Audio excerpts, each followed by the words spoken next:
들 때 생각해 보면, 이 사람들을 보면 내가 잘하나? 이렇게 생각이 될 때도 있고, 그걸 가지고 하나 옆에 가면 너무너무 창피해서 고개를 들 수가 없고, 그 두 가지가 존재하죠. 근데 사람 편에서 판단을 받으면 신앙은 안 되는 것입니다. 하나님 앞에서 울고 가슴을 치고, 그게 신앙이죠. 옆에 사람들 볼 필요가 없는데 우리가 어떤 분이든지 다 하나님 앞에 서 있는 것처럼 통해 자복하고 늘 그런 신앙을 가지시기를 소망합니다. 그리고 저도 그렇게 되고 싶습니다. 할렐루야. 감사합니다. 기도. 지난 시간에 이어가지고 이번 시간에도 좀 말씀을, 우리가 헷갈리는 거, 독약이라 그래야 되나요? 지금까지 독약 같은 거 마셨던 게 참 많습니다. 그래서 우리 안에서 막 그 독약이 퍼져가지고 우리 방금 집사님 얘기한 대로 너무 오랫동안 그렇게 돼 있는 경우가 크게 많죠. 근데 진짜 너무 오랫동안 거기 가 있는 사람들은 오래 가 있는지도 모르죠. 그러면 그 사람 진짜 오래 가 있는 거고, 깨닫는 사람들은 주님이 기뻐하시고 주님이 손잡아 주시는 사람들입니다. 진리와 사람의 교훈에 대해 가지고 좀 얘기를 계속 좀 나눠보고 싶어요. 그 벌들 있잖아요. 벌들 왱 하고 이렇게 날아다니는 꿀 만들어주고, 벌들 새끼를 놓잖아요. 사람들 애기 놓을 때 병원에 가가지고 굉장히 깨끗하게 뭐 온갖 거 다 소독을 하죠. 일회용 뭐 소독 옷에는 다 주사기부터 뭐 무균실 뭐 자외선 소독, 밥그릇 하나도 뭐 플라스틱에 쌓여가지고 이렇게 저게 몸에 좋은지 나쁜지는 모르겠지만 균을 다 없앤 상태에서 애들을 놓고 그러기 때문에 사람들이, 유아들이 안 죽는 거죠. 50년 뭐 이렇게 전까지만 해도 사람들 평균 수명이 한 40 이렇게 밖에 안 됐었어요. 왜냐하면 어릴 때 하도 사람들이 아기 때 많이 죽어가지고. 근데 요새는 평균 수명이 점점 계속 올라가는 것 같아요. 90 되신 어르신들 위에 굉장히 많거든요. 60, 70은 사실 젊은 이에 속하죠. 근데 벌들 새끼를 놓잖아요. 그러면 벌들은 곤충이지만은 새끼 놓을 때 추져오면은 환경이, 곤충이라 그러더라도 튼튼해가지고 괜찮고 이런 게 아니고, 곤충도 더러우면 죽거든요.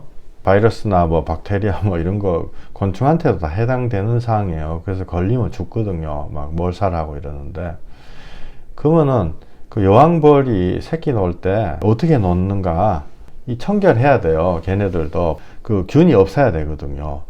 더러우면은 여왕벌이 다 죽어버립니다. 그 여왕벌이라는 게 한 마리가 수천 마리, 수만 마리 새끼를 낳아가지고 그 족속 전체가 살아가잖아요. 그 벌들이 깨끗한 거를 유지를 하는가. 사람 같으면 뭐 머리가 좋으니까 공부해가지고 무슨 뭐 자외선 이런 것도 찾아내고 뭐 여러 가지 해가지고 깨끗하게 하지만, 동물들은 도대체 어떻게 하냐고요. 근데 동물들이 다 비밀이 있죠. 그죠? 꿀벌들은 날아다닐 때, 꿀을 이렇게 먹을 때 식물에 붙어 있는 그 무슨 성분, 제가 영어 써서 죄송해요. 플라보노이드라는 성분에다가 뭐 침을 발라가지고 그런 걸로 뭘 만드나 봐요. 무슨 약품 같은 걸 만드나 봐요. 그걸 이제 프로폴리스라 그러죠. 그걸 만들어 가지고 벌집에다가 이렇게 손에 묻혀 가지고 벌집에다가 이렇게 바른다고요. 그 벌집 틈 같은 데다 이렇게 싹 발라 가지고, 그러면은 균이 안 들어온대요. 인간으로 치면 무균실 비슷하게 이렇게 돼 가지고 그 여왕벌이 이제 튼튼하게 그 새끼 벌들을 놓는 거죠. 뭐 수천 수만 마리 계속 놓잖아요. 근데 그 화학 물질이라는 게 어마어마하게 뭐 수십억 가지가 있을 거 아니에요. 근데 어떻게 알았을까? 어떻게 알았을까? 와, 너무 신기하잖아요. 그리고 어떻게 아는 것도 신기한데 어떻게 그걸 가르쳐 줄까? 그렇잖아요. 제가 우리 애들한테 뭘 하나 가르쳐 주려고 그래도 다들, 애들도 바쁘잖아요, 요새. 가르쳐 주는 게 또 서로 언어가 달라가지고 생각하는 방식이 달라가지고 가르쳐 주는 게 참 힘들어요. 근데 어떻게 그거를 배워가지고 몇천 년, 몇만 년 그 벌들이 계속 그걸 알아가지고 살아가잖아요. 그래서 벌로 치면 병원, 분만실 이런 걸 깨끗하게 이렇게 유지를 하는데, 그죠? 사람들은 그것도 뺏어먹고, 로얄 젤리 몸에 좋대래 뺏어먹고, 막, 프로폴리스 뭐 뺏어먹고 막 이러는데, 저는 그게 너무 궁금하더라고요, 이거. 어떻게 전달을 하냐. 사람 같으면 책으로 써가지고, 방법이 뭐 이렇다, 뭐, 일본 사람들 대를 이어가지고, 우동 방법이 전달하는 식으로, 안 그러면 뭐, 컴퓨터에다가 저장을 해가지고, 요새는 SSD 디스크 이런 데다 저장을 해가지고, 안 그러면 구글 드라이브에다 저장을 해서 가르쳐 주는 건가? 그런 게 없잖아요. 인간의 어떤 지식 전달 체계가 없거든요. 그러면은 그게 굉장히 복잡하거든요. 그죠? 그 뭔지 모르지만 발음하기도 어려워. 플라보노이드, 프로폴리스, 그거 이렇게 해가지고 또 특정 몇 가지 그 나무하고 이런 데 있는데, 그런 지식들을 어떻게 도대체 전달하느냐. 우리는 잘 모르죠. 잘 모르는데, 그게 하나님이 이 벌들한테 이렇게 가르쳐 놓으신 거예요. 그거를 야들은 어떤 방법인지는 모르지만 안다는 거죠. 알고 서로 가르쳐 주는 거예요. 참 희한하죠. 이거 과학이 발달해도 잘 모를 것 같아요. 근데 우리 집 사람은 입술이 잘 부르트는 체질이거든요. 조금만 피곤하면은. 근데 반대로 저는 다른 데는 탈이 나도 입술은 부르튼 적이 한 번도 없어요. 사람이 다 다른데요. 그 입술 부르튼 사람, 그 아까 얘기한 거 꿀벌 그거 있잖아요. 조금 바르면요 나사요. 입술 평상시에 잘 부르트는 사람들 있죠. 그거 딱 바르면 안 난다고요. 희한하죠. 그게 딱 맞아. 고등학교 때 내 친구 하나 이승엽이라고 있었거든요. 야구 선수 말고 운동을 잘해가지고 축구를 막 2게임 3게임 이렇게 뛰어도 3시간씩 운동장 쫓아다녀도 피곤하지 않거든요. 근데 얘가 교장 선생님이 전교생이 이렇게 운동장에 모아놓고 운동장 고르기 하잖아요. 작은 돌 이렇게 주스라 5분만 딱 줍잖아요. 그럼 얘가 그 튼튼한 애가 몸살이 나가지고 입술이 그거 다 부르터져가 갈라지고 막 이러더라고요. 그게 거짓말이 같잖아요, 꼭. 아니, 3시간 동안 축구 막 싱싱 하는 놈이 왜 5분간 그 노가다 했다고, 그렇게 입술이 부르트고 그러냐, 그걸 어떻게 설명하겠으면 누가 뭐 믿어주겠어요. 근데 어쨌든, 그 입술 부르트는 거에 그 프로폴리스, 그 꿀벌 그걸 탁 바르면요, 착 나사요. 즉초약이에요, 사실은. 그 꿀벌한테는 그 프로폴리스 만드는 방법이 구원의 복음이죠. 할렐루야. 꿀벌은 그 프로폴리스 그 방법을 알아가지고 어떤 방식이든지 모르지만은 그 방법을 알아가지고 그 살아나는 거예요, 생명이. 그죠? 안 죽는다고요. 멸망하지 않고 그거를 말은 안 통하고 뭔지는 몰라 우리가. 그렇지만 그거를 뭐 손으로 문지르든지 안 그러면 뭐 새끼 벌 데리고 와가지고 뭐 가르쳐 주든지 그거를 대대손손 전해가지고 그 꿀벌들이 멸망하지 않고 다 살아나요. 그게 바로 그 꿀벌들한테는 그 프로폴리스가 바로 구원의 복음입니다. 왜냐하면은 그 프로폴리스하고 로얄 젤리 그걸 만들어 가지고 여왕벌 만들고 여왕벌이 새끼를 수만 마리 낳게 해서 수천 년 수만 년 동안 벌들이 살아 있는 거예요. 그게 생명이에요. 그 뭔지 모르지만 그 프로폴리스 사람이 붙인 이름이죠. 그거를 만드는 방법이 그 벌들한테는 생명이다고요. 생명. 우리한테 복음하고 똑같아요. 로마서 1장 19절 이는 하나님을 알만한 것이 그들 속에 보임이라 하나님께서 이를 그들에게 보이셨느니라. 창세로부터 그의 보이지 아니하는 것들 곧 그의 영원하신 능력과 신성이 그가 만드신 만물에 분명히 보여 알려졌나니 그러므로 그들이 핑계하지 못할지니라. 하나님을 알되 하나님을 영화롭게도 아니하며 감사하지도 아니하고 오히려 그 생각이 허망하여지며 미련한 마음이 어두워 졌나니 스스로 지혜 있다 하나 어리석게 되어 썩어지지 아니하는 하나님의 영광을 썩어질 사람과 새와 짐승과 기어다니는 동물 모양의 우상으로 바꾸었느니라. 이는 그들이 하나님의 진리를 거짓 것으로 바꾸어 피조물을 조물주보다 더 경배하고 섬김이라. 주는 곧 영원히 찬송하실 일시로다. 아멘. 아멘. 예, 로마서 1장 19절에요. 하나님이 가르쳐 주신다. 벌들한테 그거 다 가르쳐 주셨단 말이에요. 우리가 진화론 뭐 이렇게 해가지고 뭐 만들어졌다 뭐 이러는데 그런 방법 같은 거 있죠. 하드웨어는 그렇게 할 수 있어도 소프트웨어는 어떻게 가르쳐 줬겠어요? 하나님이 다 가르쳐 줬다고요. 프로폴리스 해가지고 여기다가 요 꿀벌 그 육각형 사이에 발라라. 그러니까 얘네들은 순종하잖아요.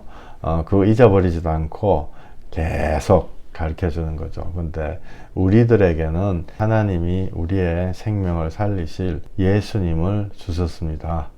예수님이 바로 우리에게는 진리이고 우리에게 생명입니다. 꿀벌한테 프로폴리스 그거 해가지고 알 놓고 살아가듯이 몇천 년 동안 멸망하지 않고 살아가듯이 우리에게 생명 주신 것은 예수 그리스도와 그분에게 가는 회개를 통해서 성령님을 만나는 것입니다. 이거는 성경에 기록된 거죠. 그래서 지난 시간에요. 진리와 이론에 대해서 말씀을 드렸어요. 진리와 이론은 사실 완전히 다른 거거든요. 근데 모양은 비슷해요. 우리가 이론의 독약을 어마어마하게 많이 마셨습니다. 지금까지. 그죠? 그리고 대부분의 경우 우리는 진리를 붙잡아야 되는데 이론을 붙잡고 있는 경우가 대부분이에요. 뭐냐면은 진리는 너무너무 간단해가지고 이게 힘 안 들이고 우리가 되는 거예요. 회개하고 예수 그리스도 붙잡는 게 진리거든요. 근데 우리 마음은요, 이게 다인가? 뭔가 좀 고상한 걸 추구해야지. 근데 하나님은 벌한테 프로폴리스 나무에 가가지고 이렇게 손으로 문질러 가지고 이렇게 프로폴리스 하듯이 탁 마음만 있으면은 순종만 하면은 딱 죽지 않고 생명 얻는 그런 진리를 주셨어요. 그런데 우리는 대부분의 경우 이론을 붙잡고 있다 이거죠. 그래서 막 옛날에 보면은 장님 코끼리 만진다 그런 말 있잖아요. 이론은요 항상 애매해요. 여러분들이 지금까지 교회 생활하면서 또 성경을 읽으면서 애매한 거는 다 이론이다 이렇게 보시면 돼요. 이론이 애매하다는 말은 이게 틀렸다 혹은 나는 모른다 이런 걸 인정을 잘 안 하거든요. 그렇기 때문에 이게 맞는지 안 맞는지 모르고 그냥 애매하게 이것도 흥 저것도 흥 이렇게 계속 지나가는 거예요. 눈먼 사람이 코끼리를 만지면은 야 코끼리는 뭐 둥그렇게 기둥처럼 이렇게 생겼다 다리 만져보고, 또 어떤 사람은 말랑말랑하니 호수같이 생겼다 뭐 이렇게 얘기한 사람도 있고, 펄럭펄럭 귀 만져본 사람은 모르니까. 안 그러면 상아뿔 만지면 뭐 뽀쪽하고 매끌매끌하다. 이게 틀렸습니까? 안 틀렸어요. 근데 맞는 게 아니다는 거죠. 이론은 항상 그런 식이거든요.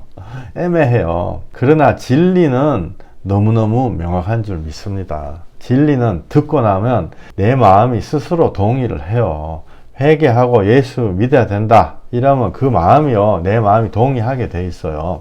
내가 순종을 하냐 안 하냐 그건 이제 다음 단계의 문제고, 진리는 너무너무 명확한 것입니다. 이론은 너무너무 맞는 것도 아니고 틀린 것도 아니고. 만약에 어떤 사람이, 눈을 뜬 사람이 코끼리를 봤다 이러면은, 야 코끼리는 동물이야, 시꺼멓게 생긴 덩치가 큰 동물이야, 귀도 달렸고 다리도 있어, 니들 하는 말이 조금씩 부분적으로 다 맞다 이렇게 말할 수 있겠죠. 그러나 장님들끼리 모아놓으면은 부분 그거 서로 막 싸우는 거야. 야 코끼리 너 틀렸어, 내가 체험해보니까 코끼리는 기둥같이 생겼고 코는 말랑말랑하니, 뭐 어떤 사람 뭐 야 무슨 소리, 이 뿔을 만져보니까 매끈하고 그런데 무슨 기둥처럼 생겼냐, 막 서로 막 싸우죠. 구원이 예정되어 있는가 그렇지 않은가 이런 걸로 교회 역사상 대략 1000년 동안 싸웠어요. 천년이 하루 같고 하루만큼 싸웠네. 1천년 동안 싸웠습니다. 사람은 기껏해야 옛날에는 50년, 요새는 뭐 100년. 근데 1000년 동안 싸웠다고요. 쓸데없는 걸로. 저는 그 싸우던 사람들이 정작 자기 자신의 구원에 대해서 얼만큼 생각해 봤는가 심히 궁금해요. 그죠? 신학자들만 싸운 게 아니고 신학자들 주장을 공부한 목사님, 신부님, 수녀, 전도사님 등등등 다 싸우죠. 자기 교단 해가지고. 또한 신자들도 자기 목사님한테도 설교 듣고 이런 부분은 이렇다 뭐 이러면서 그런 걸로 막 논쟁하고 토론하고 맞다 틀리다 뭐 사실 잘 알지도 못하면서 싸우거든요. 네가 맞다 내가 맞다. 왜 잘 알지 못한다는 거를 제가 안 하면요, 제가 잘 알지 못하기 때문에 사람들이 잘 알지 못하는 걸 잘 알아요. 좀 말씀 되나요? 제가 잘 모르기 때문에 사람들이 잘 모르고 얘기한다는 거를 그걸 안다는 거죠. 중국집 가가지고 옛날에 제가 삼행시 지은 게 있는데 울면 안 줘, 안 울면 죽게, 울지마 울면 죽게. 울면을 앞에 놓고 제가 지은 삼행시거든요. 별로 안 웃기는 건데 사람들이 몰라요. 이론에 대해서 정말 모른다고요. 내가 어떤 주제에 대해서 책을 10권 읽었다, 그걸로 그 사람이 그걸 아는 게 아니에요. 사실은 지은 저자도 그거를 정확하게 모른다고요. 그게 진실이거든요. 그런데 진리는 그런 식이 아닙니다. 우리가 예수 믿고 회개하고 예수님을 마음으로 믿어야 된다. 이거 진리거든요. 이거는 뭐 헷갈리는 게 없이 내가 받아들이냐 안 받아들이냐 그것만 달려있지 헷갈리는 게 아니고 이런 거 저런 거 아니에요. 세상에 모든 거는 빌라도가 예수님한테 무엇이 진리냐 이렇게 물었잖아요. 진리를 앞에 두고. 세상에 예수님 빼고, 제가 목사라서 이런 말씀을 드리는 게 아니고 예수님 빼고 모든 거는 다 이론에 지나지 않습니다. 예수님 빼고 모든 것은 다 이론에 지나지 않는다고요. 여러분 막 이러면 뭐 과학은 실험해가지고 뭐 하는 건데, 과학 제가 물리학과 나왔잖아요. 옛날에 과학요 다 이론이에요. 여러분들 그래서 학교 다닐 적에요, 질량 보존의 법칙 뭐 이런 거 들어보셨는지 모르겠어요. 못 들어보셔도 아무 상관없어요. 이거 질량 보존의 법칙이라니까 와 진리다 이 생각하잖아요. 그럼 그 막 연습 문제 풀고 막 저는 막 대학교 시험 치고 막 대학교 들어가서도 막 공부도 못했지만 막 열심히 막 풀고 이랬는데, 야 이거 뭔가 법칙인가 보다. 왜? 책에 글이 써놨기 때문에 진리인가 보다 이렇게 생각했거든요. 질량 보존의 법칙, 무게가 안 준다는 거죠. 근데 우리가 진리라고 믿었던 이런 것도요, 단지 우연히 찾아낸 어떤 특정한 그런 거에 불과한 거였어요. 왜냐하면은 여러분들 이거 뭐 잘 모르셔도 되지만 아인슈타인 이런 사람이 원자폭탄 그 이론이 되는 뭐 특수상대성 이론 뭐 이런 거 만들었거든요. 그게 뭐냐 하면은 무게가 좀 질량이 좀 줄어 들어가 가지고 그 줄어든 만큼 엄청난 에너지가 나온다. 이게 아인슈타인이 만든 상대성 이론이에요. 그럼 아까 앞에 얘기했던 질량 보존의 법칙을 이과 나오신 분들은 배웠을 거예요. 아마 그거 틀리는 거거든. 틀렸다는 게 아니고 부분적으로만 맞다는 거예요. 부분적으로만 맞다. 그 더 똑똑한 사람이 나오니까 상대성 이론 나오니까 그 무게가 안 주는 게 아니고 준다. 어떤 경우에는 특별한 경우에는 줄은 만큼 그게 원자탄처럼 빵 터져가지고 히로시마에 원자탄도 떨어지고 막 그러죠. 그게 과학이에요. 근데 그 질량 보존의 법칙 이런 거 왜 아직도 법칙 이렇게 말하는지 모르겠어요. 정확하게 얘기하려면 부분적인 법칙 혹은 다는 모르지만 어떤 경우에만 해당되는 거 이렇게 써놓아야지 맞는 말이잖아요. 과학이요 그렇게 돌아가요. 그래서 제가 아까 좀 전에 말씀드린 이 세상에서 진리라는 것은 예수님 말고는 진리가 없습니다. 모든 것은 다 이론이고 부분적으로 얘기하는 거예요. 물리학의 법칙조차도. 더더군다나 성경 공부라고 배우는, 제가 이걸 왜 지금 얘기를 해야 되냐면은 근본적으로 성경 공부라고 하는 것, 신학 이론이라는 것이 대부분 진리가 아닌 사람들이 진리를 추구하기 위해 만들어 놓은 이론입니다. 그러니까 틀렸다는 거 아니고요, 부분적으로 맞다는 거죠. 나쁜 것은 아니지만은 결과적으로 신학의 이론들이 예수님을 가로막는 경우가 굉장히 많아요. 제가 이 말씀을 드리는 것은 영적으로 눈을 뜨시라 하는 것입니다. 진리를 붙잡아야지 진리는 너무너무 쉽거든요. 근데 이론을 붙잡으면 끝이 없어요. 틀렸다 맞다가 아니라 이론은 답이 없다고요. 조금만 생각해 보면은 처음에 예수님 만나서 거듭나고 난 다음에 와 저는 막 예수님 되게 전도하고 싶대요. 그래가지고 사람들이 예수님 못 만나가 죽어간다 알게 됐을 때 사람들한테요 막 전도 어떻게 하는지 좀 가르쳐 주세요. 막 정말 알고 싶어요. 막 이렇게 물어봤거든요. 그런데 왜냐면 제가 괜히 갈급해가지고 이게 뭔가 뭐 있는 줄 알았어요. 이론 같은 게 방법론 같은 거 말은 어떻게 꺼내야 되고 뭐 이런 거 있잖아요. 그런 거 있는 줄 알았는데 없대요. 보니까 사람마다 얘기하는 게 다 다르고 지나고 나니까 호황되더라고요. 제가 알고 보니까 아무도 안 가르쳐 주는 거예요. 이론이라는 게 원래 그래요. 실제로 약효가 없어요. 이론이라는 건요. 근데 어떤 순간에 회개 통해서 예수님을 만나게 되고 보니 아 이런 거구나. 가만 놔둬도 그렇게 된다는 거죠. 우리 집 사람이 평상시에는 괜찮은데 종교적으로 옛날에 의구심이 너무너무 많았거든요. 뭐 질문 뭐 정말 많이 했어요. 성경책 누가 썼냐? 이거를 어떻게 증명하냐? 뭐 부터 너무너무 많았는데 어느 순간에 성령님을 접하고 회개를 하고 보니까 그 질문이 싹 없어져 버려요. 진짜 빵프로 돼 버리더라고요. 더 알고 싶습니다. 주님 주시옵소서. 막 이런 식으로 바뀌더라고요. 이론하고 실제 진리하고 다른 거예요. 진리는 성령님을 통해서 증거되는 예수 그리스도 또한 알고 보니 성경에 그게 다 나와 있더라는 거죠. 성경에 이런 말씀 있죠. 오직 성령이 임하시면 오직 성령이 임하시면 이게 진짜 믿는 거였어요. 오직 성령이 임하시면 그건 회개를 통해서 이루어지는 거죠. 근데 왜 옛날에는 그게 그렇게 헷갈려서 애매모호하게 두루뭉술하게 사람들이 나한테 정확히 얘기 안 해줬는지 몰라요. 솔직히. 그래서 지금 아마 제가 그때 그 받았던 것 때문에 분해가지고 지금 더 얘기한 건지도 몰라요. 솔직히 마귀들한테 내가 막 비수를 꽂고 싶어요. 왜 사람들한테 안 가르쳐주고 두루뭉술하게 그죠? 성경 공부를 저도 얼마 많이 했겠어요. 근데 할 때 항상 100만 불 다이아몬드 반지도 하나 놓고 그 옆에 100원짜리 장난감도 하나 놓고 그 옆에 비빔밥도 한 그릇 놓고 그 옆에는 마이크도 한 그릇 놓고 뭐 그 옆에는 뭐 하얀색 가운도 하나 놓고 쫙 나열해 놓죠.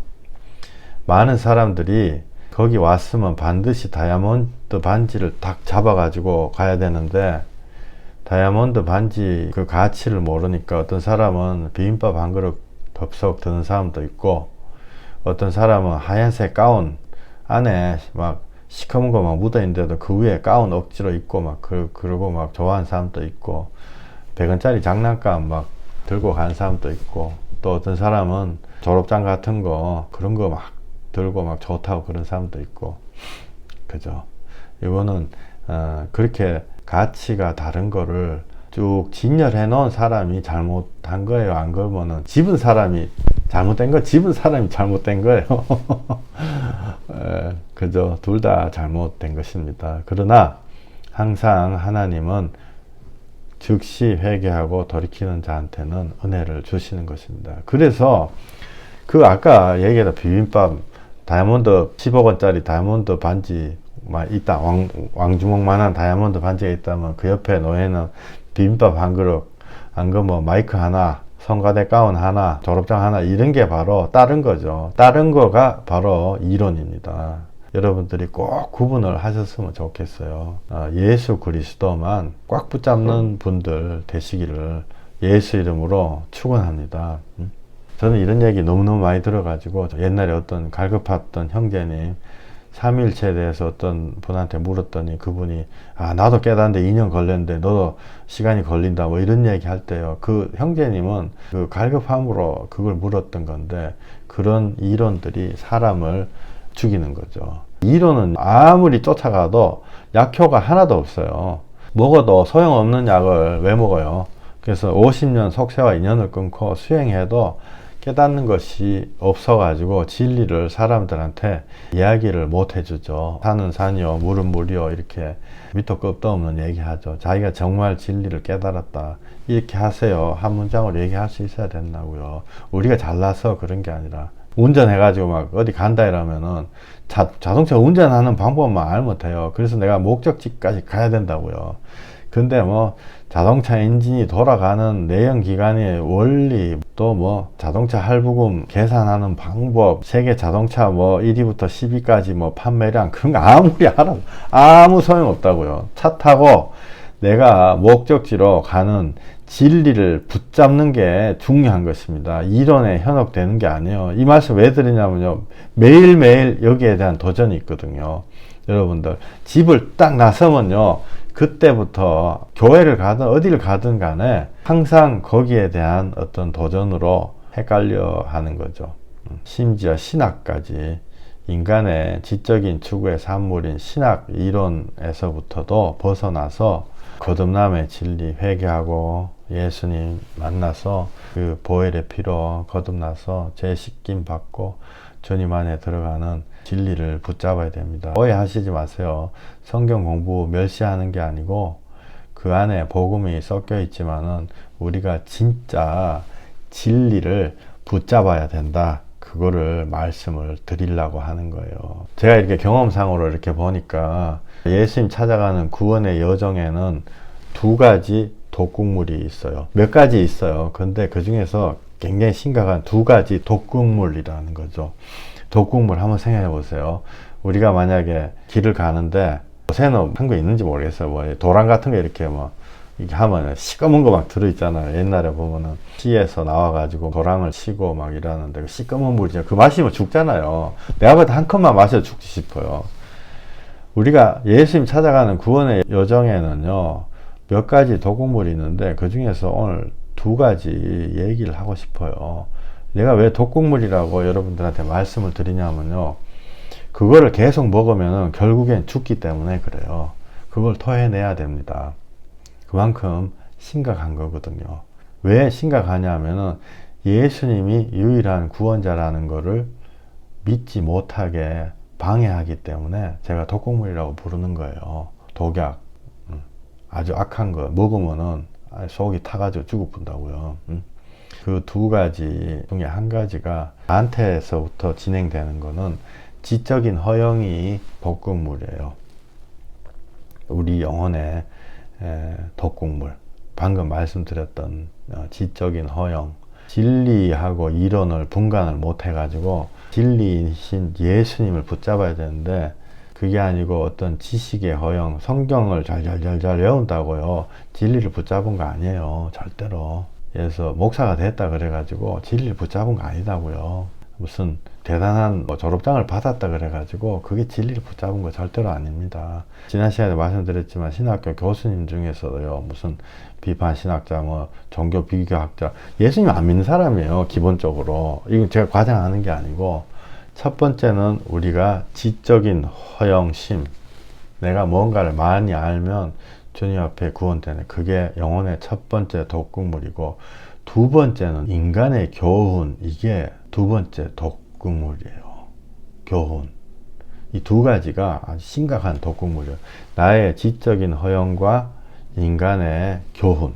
이거는 신학 이론이 아니고, 제가 영적으로 싸우다가 사람들이 뭐 때문에 이 독약을 먹고 다 쓰러지나, 내가 그걸 배심당에 가만히 보니까 두 가지더라고요. 지적인 허영심과 그 인간의 교훈이라는 독약. 교훈을 증오하는 거 아니에요. 교훈은 너무 맞습니다. 아버지 말 잘 들어야지, 이거 교훈이잖아요. 교통법규 지켜야지, 빨간불 오면 가면 안 되지, 가면은 벌금 맞는다, 이거 교훈이거든요. 돈을 주고 배우든지 뭐 하는데, 왜 교훈이 독약이라고 하냐면은, 교훈은 교회 밖에서 배워야 돼요. 그래서 돈 버는 방법은 열심히 돈 잘 버는 사람한테 열심히, 그 사람들이 계획하고 잠 적게 자고 막 열심히 생각하고 열심히 일하고 정보 수집하고 그런 사람한테 가서 돈 버는 방법 배워야 된다고요. 안 그러면 인간관계 뭐 이런 거 하는 사람 그 있으면, 요새 뭐 텔레비에 많이 나온다 하던데, 뭐 그런 사람한테 가가지고 뭐 부부 상담 뭐 이렇게 해야 된다고요. 교회 바깥에서 배워야 돼요. 그 왜 교회 바깥에서 배워야 되냐면은 교회 안은 기도하고 회개하고 예수님 붙잡는 장소거든요. 교회 안에서 그런 걸로 교회 안을 다 채워버리면은 예수님이 사람들 사이에서 싹 빠져나가가지고 없어져 버리세요. 예수님이 없다고요. 그러면은 아까 말씀드린 대로 다이아몬드 반지를 집어야 되는데 엉뚱한 그 사람들이 집고 있다고요. 그러고 그걸로 자기 만족돼 가지고 그거 붙잡고 평생 있다가 죽어버리는 거죠. 그죠? 그래서 우리가 약점, 뭐 돈, 뭐 인간관계, 출세, 뭐 여러 가지 많아요. 근데 이 세상의 영은 우리들의 약점, 교훈에 이렇게 탁 코가 끼는 거, 이런 거. 교훈을 왜 우리가 즐겨 찾냐면요. 내가 잘 살아보려고 교훈을 찾는 거죠. 사실은. 내가 사람들한테 존경도 받고, 지대로 살라고. 그걸 알기 때문에 교회 안에 참된 진리, 예수 그리스도를 그 교훈으로 싹 바꿔가지고요. 사람들이 이렇게 얘기한다고요. 교훈이 뭐가 나쁘냐? 교훈이 악마 마귀야. 저는 그렇게 얘기하고 싶어요. 왜? 교회 안에서 예수님 자리 차지하고 있기 때문에 그게 이단이야. 저는 이렇게 얘기하고 싶다고요. 밖에 나가가지고 심리학자가 있어요. 막 인간관계 카운셀링 하는 사람이. 그 사람이 뭐가 나쁘요? 그 사람 마귀 사단 아니다고요. 교회 바깥에서 해라는 거죠. 교회 안에서는요, 회개하고 생명이신 예수 그리스도 붙잡는 장소다고요. 근데 그걸 못하게 하고 그게 바로 마귀 사단인 거죠. 그 자체가 마귀 사단이 아니고, 비유로 하자 그러면은 수술하는 중환자실에서 며칠 전에도 막 어떤 사람이 중내사 안에 막 카톡 그 버블 그걸 한 1000개 좀 왔다 갔다 했지 싶어요. 지난주 요번주. 근데 그 중환자실에 들어가 있단 말이에요. 중환자실에서 뭐 해야 돼요? 죽을 사람 수술해가지고 마취하고 뭐 산소 꽂고 막 이래가지고 사람 살려내야 되잖아요. 중환자실 수술실에서. 근데 환자 기분을 좋게 하기 위해 가지고 중환자실에다가 반짝이 조명을 달고 무슨 댄스홀, 요즘 말로는 클럽 이런 걸로 바꿔 안 하고. 그럼 사람이 야 기분이 좋아야지 병이 낫지 이렇게 말하면 이거 말 되는 건가요? 말 안 되는 거거든요. 교회를 바깥에 교훈으로 채우는 것은 수술실에 반짝이 조명 달고 댄스홀, 클럽 이런 걸로 바꾸는 거하고 똑같아요. 춤추고 뭐 기분 좋은 게 그게 나빠서 그런 게 아니고, 그 자리는 수술을 해가지고 그 시꺼먼 걸 잘라내고 마취해가지고 제약의 덩어리, 암덩어리 잘라내고, 사람이 말 안 들으면 마취해가지고 죽었다 깨나서 거듭나게 하고, 그걸 해야 되는 장소거든요. 그거 안 하고 예를 들어서 책을 읽는다 이래도 그건 악한 거예요. 무슨 말씀인지 아시겠죠? 그 자리에서요, 무슨 딴 거를 해도 그건 다 악한 거라고요. 예수 그리스도가 선포가 되는 게 아니고 전혀 딴 거 엉뚱한 거 막 하죠. 수술을 받고 암덩이를 잘라내버리고 회복기에 접어들면 당연히 지절로 사람이 기분이 좋아지고 음악도 듣고 찬양도 하고 힘이 나면 슬슬 일도 하고, 대부분은 다 그렇게 되는 거예요. 그러나 요새는 대부분의 사람들이 수술을 기다리는 사람들이에요. 제가 봤을 때는 또 암덩어리를 떼내야 되는 사람이라는 거죠. 이 교훈과 지식의 허용, 이 두 가지 독극물을 우리가 해독을 해야 됩니다. 여러분들 이거 깊게 묵상하시고, 제가 숙제 내드린 거 있죠. 그 성경책에서 예수 그리스도를 찾으라 한 그 숙제를 제가 내드렸잖아요. 이거는 숙제 검사하는 것도 아니고 하나님은 아세요. 저는 확실하게 말씀드릴 수 있습니다. 성경책에서 예수님을 발견을 하려고 할 때 성령님이 그 옆에서요, 마음에 응원해 주신다고요. 또 어떨 때는 책장을 넘겨 주실 때도 있을 거예요. 그게 바로 성령님과 함께 하는 것입니다. 지금까지 마셨던 교훈과 지식의 허용 독극물이죠. 이거 빨리 해독해야 돼요. 그래서 이스라엘 망하게 하는 솔로몬, 야, 하나님 퀴즈 딱 냈더니 정말 트리키하게 말을 정말 교묘하게 해가지고 하나님 뽀개땡이 다 훔쳐내고 솔로몬의 지혜를 배우라. 그 사람이 예수님을 모르는 사람이 그 얘기를 하는 거다고요. 솔로몬 때문에 하나님이 사랑하시는 이스라엘이 망해가지고 수천 년 동안 헤매게 만든 사람이 솔로몬이에요. 그죠? 솔로몬의 말솜씨를 배우는 게 아니고 그게 바로 독극물, 우리가 마신 독극물. 누가복음 5장에 예수님이 야 깊은 곳에 그물 던져라 이랬더니 베드로가 그물 탁 던지니까 고기가 막 엄청 막 잡혔어요. 야 예수님만 순종해야 되는 거야. 순종 왜 하냐? 그게 거짓 순종이죠. 그 뒤에 오는 뭔가 좋은 거 싹 이렇게 하려고 그거를 숨은 의도 가지고 그거 가르치는 게 그게 독곡물이다고요. 그게 바로 교훈의 독곡물이에요. 정작 누가 보면 5장 8절에는요. 그 베드로가 그물을 버려두고 예수의 무릎 앞에 엎드려 주여 나를 떠나소서 나는 죄인이로소이다 라고 회개하거든요. 요 얘기 안 하죠. 11절에 그들이 모든 것을 버려도 예수를 따르느니라 그 참된 하나님의 뜻을 얘기를 안 해준다고요. 그게 바로 교훈의 독극물이에요. 요셉을 자기를 구렁텅이에 밀어 넣어가지고 죽일라 했다가 팔아먹고 이렇게 했던 그 형제들을 참된 용서로 용서해주는 그 모습이 바로 예수 그리스도, 자기를 못 박은 자들을 하나님 이 자들이 자기가 하는 짓을 알지 못해서 이럽니다. 용서해 주세요. 해고 구원하는 예수님이다 라는 거를 가리키지 않고 야 참아라. 보디발 여자가 유혹하더라 참아라. 왜? 그 뒤에 더 큰 돈 오기 때문에 참아라. 국무총리 될 수 있다. 그러면 너 여자들 쫙 줄 서 있다. 이렇게 그 애매모호한 축복, 교훈, 요게 바로 우리가 지금까지 마셔왔던 독극물이에요. 그래서 이게 바로 사람의 교훈이라는 독극물이다고요. 진짜 진리는 예수 그리스도, 예수님이 우리를 구원하신다. 회개하는 자를 구원하신다. 그래서 우리가 성경을 하나님이 원하시는 방식대로 읽으심으로써 우리가 수십 년간 마셔온 독약을 해독해내야 돼요. 이거는 해도 되고 안 해도 되고 무슨 마이클이라는 목사가 있는데 좀 특이한 이론을 얘기하네. 그게 아니에요. 이 독약 때문에 우리가 죽을 뻔했습니다. 내가 죽을 뻔했을 수도 있고 갈급해서 하나님 앞에 돌아오고 싶어하는 많은 영혼들이 이것 때문에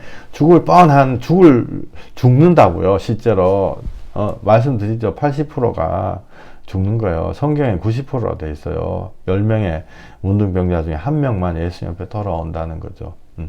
하나님이 원하신 대로 그거는 예수님이 성령님을 통해서 내 마음에 증거되는 것이에요. 속죄를 다시 한번 리마인드 해드리면은 모세오경이 특별한 의미가 있어가지고 제가 그렇게 말씀드린 게 아니고 성경 맨 앞에 나오는 5개 책이기 때문에 성경 다 읽어보세요 이러면 힘드니까 그렇게 말씀드린 거예요. 예수님을 100군데 찾아보시라는 거죠. 못 찾으면 어떡하냐? 찾을 때까지 읽어보시면 돼요. 몇 년이 걸려도. 그럴 때 성령님이 반드시 역사하십니다. 성령님이 내가 알지도 못하는 것을 마음에 떠오르게 하시고 알지도 못하는 것을 우리가 깨닫게 하시고 성령님이 가르쳐 주세요. 성경을 막 읽을 때요. 우리가 지금까지 마셨던 독약 때문에 유혹 같은 게 막 떠오르거든요. 와, 난 성경 몇 번 읽었는데 그게 바로 교훈의 독약이죠. 나는 성경 10독 했는데 20독 했는데 그 지적 허영의 독극물이에요. 우리의 죄성을 은근히 부추기는 세상 그런 독약 마신 거 후유증이다고요. 한번 생각해 보세요. 여러분 만약에 누가 돈이 수천만 원 들어있는 돈 가방을 여러분한테 맡겼어요. 이 돈 가방을 이렇게 들고 가다가 내가 들고 가다가 길에다가 잘못해 놓쳐버렸어. 잃어버렸다 치자고요. 잃어버리시면 안 돼요. 근데 잃어버렸다 치자고요. 그러면은 내가 그 잃어버린 그 값어치 있는 걸 찾으려고 그 길에 내가 여기 무슨 어떤 길에서 내가 잃어버린 것 같아. 그 길을 1번, 2번, 5번, 10번 왔다 갔다 했다. 혹은 100번 왔다 갔다 했다. 그게 무슨 소용이 있어요? 돈을 못 찾으면. 내가 만약 예수님을 못 찾았고 성경을 1만 번 읽었다. 무슨 소용이 있냐고요. 제가 너무 말을 과하게 하는 건가요? 이런 말 처음 들어보셨을 수도 있어요. 어떤 사람이 가서 한 번 딱 가가지고 잃어버린 돈가방 찾았어요. 그거 진짜 잘한 거 아니에요? 인생 낭비하지도 않고. 만약에 돈의 주인이 와가지고 내 돈 주세요. 이런데 그 돈 주인한테요. 제가요, 돈을 찾으려고 그 거리를요, 1000번을 왕복했어요. 그게 그 돈 주인한테 무슨 소용이 있겠냐고요. 돈을 돌려줘야지. 그 돈 주인은 하나님이시거든요. 예수님을 사랑하는 거를 우리가 알게 됐냐? 예수님 사랑하게 됐냐? 예수님 나 때문에 그렇게 된 거 알게 됐냐? 그거를 찾아야 된다고요. 똥가방. 그 길을 몇 번 왔다 갔다 했냐? 종교 행위를 얼만큼 많이 해? 이거는요. 아무런 하나님 앞에 가가지고 할 말이 안 되는 거예요. 그 귀한 돈을 찾았다는 것은요, 예수님을 찾았다는 거죠. 예수님을 찾았다는 거. 이게 바로 제가 아까 서두에 말씀드린 독약 두 가지 중에 한 가지, 지식의 허영의 그 독약이에요. 이 인생 살아가면서 이런 게 너무너무 많습니다. 너무너무 많아요. 교회당 안에도 있고 교회당 바깥에도 막 스님들 막 연불 막 외우잖아요. 근데 연불 막 대부분이 뜻이 없는 그런 말이에요. 실제로 막 이렇게 연불 많은 거 있잖아요. 그거 그냥 뭐 밥 먹었니? 아니 나 집에 갈 거야. 뭐 이런 일상 대화를 옮기고 이러다가 나중에 뜻이 없어져 가지고 그렇게 된 거거든요.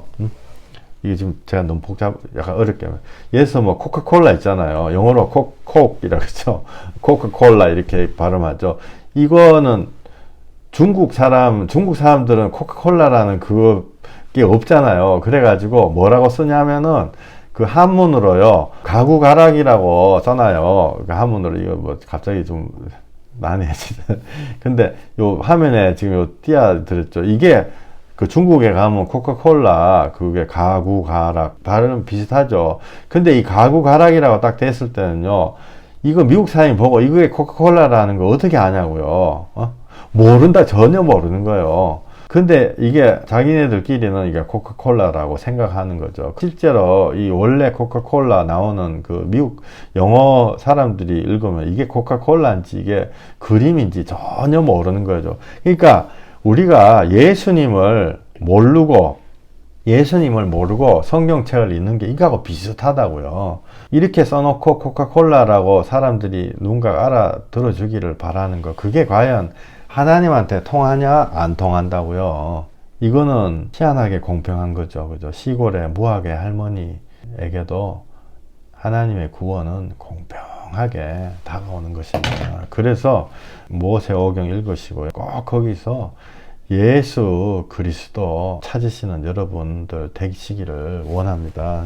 누가복음 24장을 한번 보실 텐데요. 누가복음 24장, 지금 제가 말씀드린 이게 거기 그대로 나와 있어요. 제가 꼭 약간 성경 아닌 것처럼 막 얘기를 좀 이해하기 쉽게 얘기를 드리려고 막 해가지고. 근데 누가복음 24장이 예수님이 부활하시고 세상을 떠나기 직전에, 그러니까 승천하시기 직전에 제자들에게 하신 말씀이에요. 우리가 뭐를 해야 될지 정확하게 요약해가지고 가르쳐 주세요.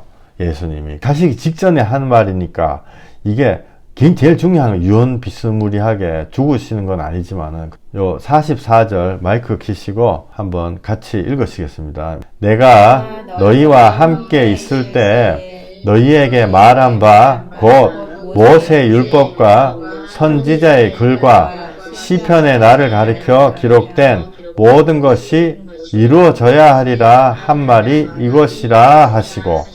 아멘. 예, 요게 뭐냐면요, 이 모세 율법이 아까 제가 속죄 내드린 모세오경이요. 창세기, 출애굽기, 레위기, 민수기, 신명기, 그 앞에 나오는 모세가 썼다 그래. 모세오경 뭐 별로 중요한 얘기 아니에요. 거기에 모세 율법과 그 다음에 선지자의 글과, 선지자라는 건요, 이사야, 에스겔, 다니엘 쭉 나오잖아요. 아모스 선지자, 요엘 선지자, 호세아 선지자, 다 선지자 이름 붙이는. 구약 성경에 중간에 나오는 거, 뭐죠? 여사룻, 사무엘, 역대상하, 느헤미야, 스누에, 욥시, 잠언 뭐 쫙 다 나오잖아요. 나훔, 학말, 그 구약 성경 외우는 거 있잖아요. 그게 다 선지서예요. 모세 율법과 선지자의 글, 이거는요, 구약 성경 얘기하는 거예요. 구약 성경과 시편도 선지서 비슷한 건데 왜 시편은 따로 써놨냐? 이거는 저의 해석이에요. 저의 해석. 시편은 왜 따로 써놨냐 하면, 시편에요, 예수님이 마이크 대고 얘기하는 것처럼 예수님의 마음을 막 써놨거든요. 시편 처음부터 끝까지. 시편은 무슨 교훈이다 이렇게 생각하시면 완전 착각하신 거예요. 시편은 예수님이 십자가에 달려가지고 그 고난 중에 기도하신 거를 그대로 다 적어놔요. 내가 너희와 함께 있을 때 너희에게 말한 바 곧 모세 율법과 선지자의 글과 시편의 나를 가리켜 기록된 모든 것이 이루어져야 하리라 하시고.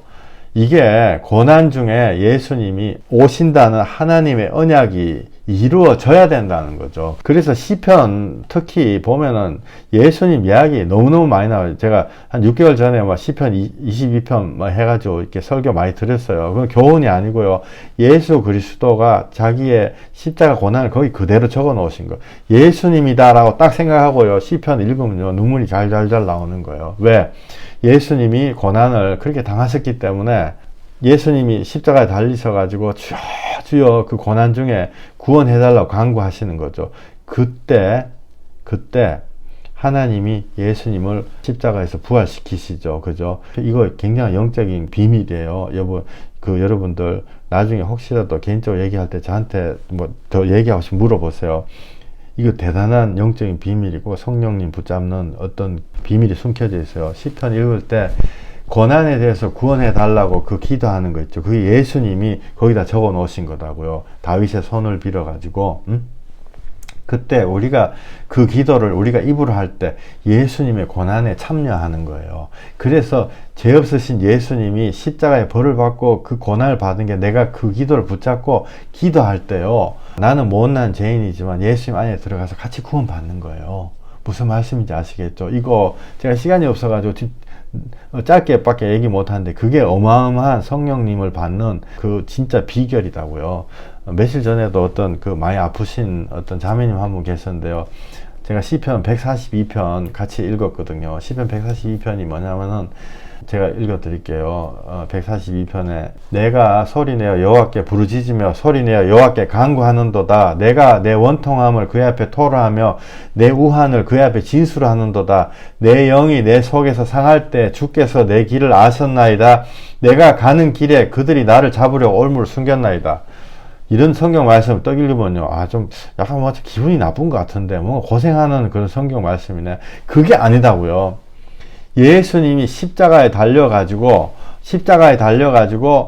고난을 받으실 때 그 영으로 그 여기다 써놓으신 거예요. 그러면은 4절에 제가 계속 한번 읽어볼게요. 오른쪽을 살펴보소서 나를 아는 이도 없고, 이 예수님 얘기예요. 나의 피난처도 없고 내 영혼을 돌보는 이도 없나이다. 여호와여 내가 주께 부르짖어 말하기를 주는 나의 피난처시요 살아있는 사람의 땅에서 나의 분기시라 하였나이다. 이게 뭐냐 하면요, 예수님의 고난의 기도이고, 고난에 처해가지고 많이 아프다, 예를 들어서 고통받는다, 이걸 읽으면서 주여 예수님과 동시에 같이 기도하는 거야. 내가 예수님 안에 들어가서 예수님의 기도를 하나님이 들어주시는 거죠. 그래서 전 인류를 십자가 배속 통해서 구원하시는 거죠. 내가 거기에 포함되는 거예요. 그래서 6절에 나의 부르짖음을 들었소서 나는 심히 비천하나이다. 나를 핍박하는 자들에게서 나를 건지소서 그들은 나보다 강하니이다. 이게 무슨 기분 나쁜 얘기가 아니고, 이게 예수님의 십자가에 달려가지고 그 고난을 기도하는 그 고난을 내가 마치 거기 같이 매달려 있는 것처럼 같이 기도하는 거예요. 7절에 내 영혼을 옥에서 이끌어내사 주의 이름을 감사하게 하소서. 주께서 나에게 갚아주시리니 의인들이 나를 두르리이다. 이게 바로요, 예수님이 우리를 위해 가지고 중보 기도하신다는 거죠. 영적인 큰 비밀 말씀을 드리는 거예요. 예수님과 내가 하나가 되는 방법이죠.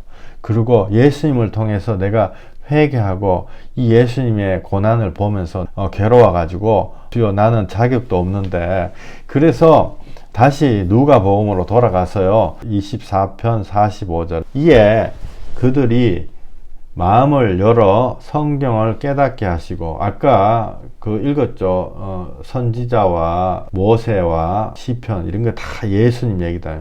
이에 예수님이 그들의 마음을 열어 성경을 깨닫게 하시고, 구약 성경을 통해 가지고 예수님을 깨달아야 된다고요. 46절에 또 이르시되 이같이 그리스도가 고난을 받고 제3일에 죽은 자 가운데 살아날 것과, 그죠? 예수님이 고난을 받으신다고요. 24편 46절에 예수님이 고난을 받으셔가지고 십자가에, 아까 시편 142편 그냥 샘플로 읽은 거예요. 시편이 전부 다 예수님이 고난, 십자가, 그거를 내가 깨닫고 제3일에 죽은 자 가운데 살아나신 예수님의 부활과, 그 다음에 47절 또 그의 이름으로 제사함을 받게 하는 회개가 예루살렘에서 시작하여 모든 족속에 전파될 것이 기록되었으니. 와, 47절 얼마나 무서운 말씀이에요. 회개, 죄사함을 받게 하는 회개가 돼야 된다는 거예요. 지금 제가 몇 가지 말씀드린 거 제가 말씀드릴게요. 구약 성경에서 예수님에 대해 가지고 써놓은 거를 다 읽고 예수님을 찾아가지고 그 예수님의 그리스도의 고난을 또 십자가의 부활을 그거를 내가 깨닫고 죄사함을 받게 하는 회개를 했을 때 48절에 너희는 이 모든 일의 증인이라. 그게 임하면요 전도하고 싶어져요. 여러분들 제가 100% 개런티예요. 여러분들 복음의 말씀 듣잖아요. 회개 말씀 듣잖아요. 남한테 전하고 싶어요. 뭐 얼굴이 뻔뻔하면 잘 전할 수도 있고 좀 숙기가 없는 사람이면 잘 못 전하죠. 그런 차이는 있지만 내가 이 예수 복음을 전해야 되겠다 그 마음이 안 생기면 그건 좀 가짜예요. 조금 생기든 많이 생기든 그런 상관없는데 그 생기는 마음이 생긴다고요. 48절 너희는 이 모든 일의 증인이라. 49절에 제일 중요한 말씀 나오죠. 우리 이 49절 같이 한번 읽어봐요. 24장 49절 이거 진짜 중요한 우리한테 해당되는 거예요. 볼지어다 내가 내 아버지께서 약속하신 것을 너희에게 보내리니 너희는 위로부터 능력이 입혀질 때까지 이 성에 머물라 하시니라. 아멘. 아멘. 지금 구약 성경에서 예수님을 찾아서 깨닫고 예수님의 고난과 예수님의 부활하심을 구약 성경을 통해서 알고 회개를 하고 조금이라도 복음을 전할 때 위로부터 아버지께 약속하신 것 성령님이시죠. 성령님을 너희에게 보내리니 너희는 위로부터 능력이 펴질 때까지 이 성에 머물라. 아멘. 할렐루야. 위로부터 능력으로 성령님의 능력으로. 이게 너무너무 정확한 말 아니에요. 저는 이런 거 읽을 때 막 소름이 척척 돋아요. 하나님이 어떻게 이렇게 우리의 인간의 논리하고는 다르죠. 우리가 마음을 열어가지고 조금씩 진짜 거를 회개를 하면서 붙잡기 시작하면요 성경 말씀이 정말 이렇게 정확한 게 없다고요. 와, 아버지께서 약속하신 것 위로부터 능력이 입혀질 때까지 이 성에 머물라. 할렐루야. 이 성에 머물라 이 뜻은요 이거는 저의 해석이에요. 이 성에 머물라 이거는 저는 이렇게 생각해요. 성령님의 능력이 임하시기 전까지는 인간적으로 나의 의로 뭔가를 하려고 하지 마라 이런 뜻이라고 저는 생각해요. 감히 말씀드릴 수 있어요. 이 성에 머무르라는 거죠. 능력이 입혀지면 내가 진짜 하나님이 원하시는 사역을 할 수 있어요. 능력이 입혀지기 전에 내가 인간적으로 많은 거 할 수 있죠. 남도 돕고 할 수 있는데 그 소용이 없다고요. 아무리 해도 돈 많은 불신자들이 불쌍한 사람 돕는 것보다 돕지도 못하고 내 마음에 제대로 하지도 못하고 성령님의 능력이 임하기 전까지는 나의 의로 뭔가 하지 말라는 거죠. 쓰러질 수 있으니까. 우리 시편 119편 우리 이거 한 편 읽고 오늘 또 할 말은 많지만 여기서 마무리를 지어야 될 것 같습니다. 내가 맨날 이런 얘기 하니까 사람들이 웃어요. 할 말 맨날 많다니까. 전 진짜 10시간쯤 우리 같이 기도하고 싶어요. 그날을 하나님 반드시 주실 걸 믿습니다. 실제로 옛날에 13시간 예배한 적도 있어요. 내가 하는 게 아니고 성령님이 하실 때는 우리 마음을 그렇게 드라이브 하시거든요. 우리 시편 119편 이게 우리 마음에 콱 박히도록 우리 잠깐 기도하고 우리 요거 읽어요. 하나님 시편 119편이 우리 마음의 중심에 와서 박히길 원합니다. 성령님 이 시간 역사해 주셔서 주여 우리들이 이론을 배우는 것이 아니고 진리를 붙잡기를 원합니다. 진리는 너무 간단하고 뷰티풀한 것입니다. 우리 시편 119편이 이 시간 읽는 사람들 마음에 임하시기를 예수 이름으로 축원합니다. 우리 마이크 켜시고 시편 119편 읽으시겠습니다. 시작. 내가 두 마음 품는 자들을 미워하고 주의 법을 사랑하나이다. 주의 말씀대로 나를 붙들어 살게 하시고 내 소망이 부끄럽지 않게 하소서. 나를 붙드소서. 그리하시면 내가 구원을 얻고 주의 율례들에 항상 주의하리이다. 아멘. 예. 기도하시겠습니다. 하나님, 우리들이 주님의 진리, 예수님의 진리 붙잡기를 원합니다. 우리 마음에 오셔서 우리를 긍휼히 여기시고 이론에 허덕이고 정말 몇십 년간 우리 지식의 허영과 또한 세상의 교훈의 독공부를 마셔서 사고방식 자체가 그렇게 바뀌어버린 우리들을 불쌍하게 생각하시고 성령님의 능력으로 주님이 원하시는 것 우리 마음에 전심으로 심어 주시옵소서. 예수님 이름으로 감사하며 기도했습니다. 아멘. 아멘. 우리 찬양 구주의 십자가 보혈로. 안녕하세요. 무료로 책을 드립니다. 7천만 명의 사람들이 자신의 목숨으로 증거했던 예수님에 대해서 인생에서 꼭 한 번은 알아보시기 부탁드립니다. 숨어있는 조건은 아무것도 없이 그냥 보내드립니다.